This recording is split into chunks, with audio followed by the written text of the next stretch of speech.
On 1st of February, an interim budget was presented by the Finance Minister, Mrs. Nirmala Sitharaman, on the floor of the House. Now, this is the interim budget till the time the government remains in power, and thereafter the country is going in for general elections. So this caters for this few months and till the time the new government is sworn in and the new ministry comes and the new dispensation takes over. So I am in this episode going to talk about the allocations toward the Ministry of Defence, which includes the Indian Army, Indian Navy, Indian Air Force and Indian Coast Guard. तो मैं इस episode में आपको बता रहा हूँ कि हमारी फौज को क्या मिला और कैसे वो बटा.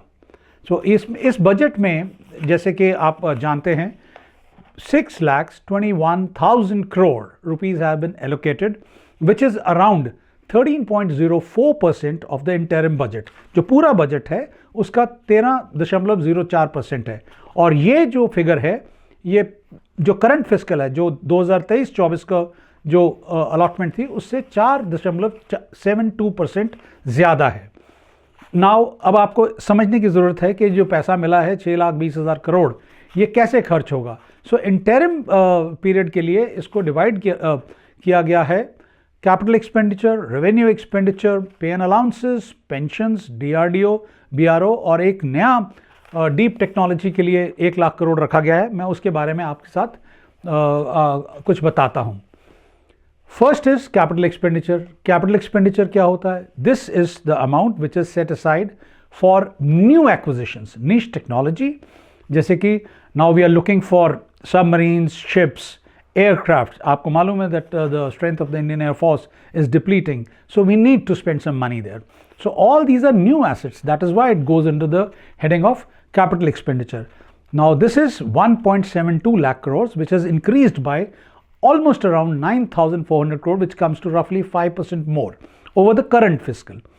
और इसमें this amount will address our capability gaps. For example, जैसे UAVs आ रहे हैं, fighter jets आने हैं, engines आने हैं, C-295 ट्रांसपोर्ट एयरक्राफ्ट आना है, मिसाइल सिस्टम्स आने हैं, न्यू जनरेशन वेसल्स बन रहे हैं, सबमरीन्स बन रही हैं.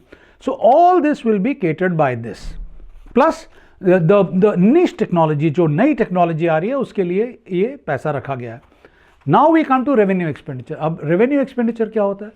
टू रन द फोर्सेज, जो हमारी फौज, जो स्टैंडिंग फौज है अब, उसको चलाने के लिए रोज़मर्रा का जो खर्चा है वो रेवेन्यू एक्सपेंडिचर से आता है, and that is around 92,000 crores. That is for sustenance and operational commitments of our arm forces including the coast guard. So ये दो पार्ट हो गए.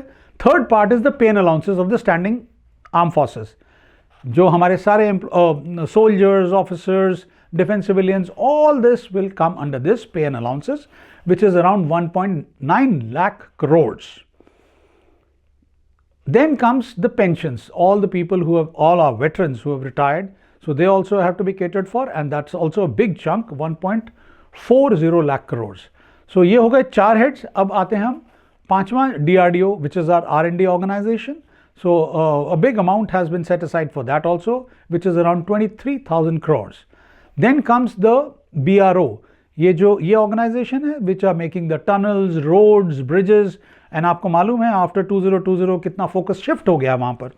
सो we are making lot of roads, tunnels and other things, and a big amount has been kept aside for that, which is around 6,500 crores, which is also a 30% increase. So very, very positive development on that side, and we can see how the infrastructure is going to come up in the next few coming years.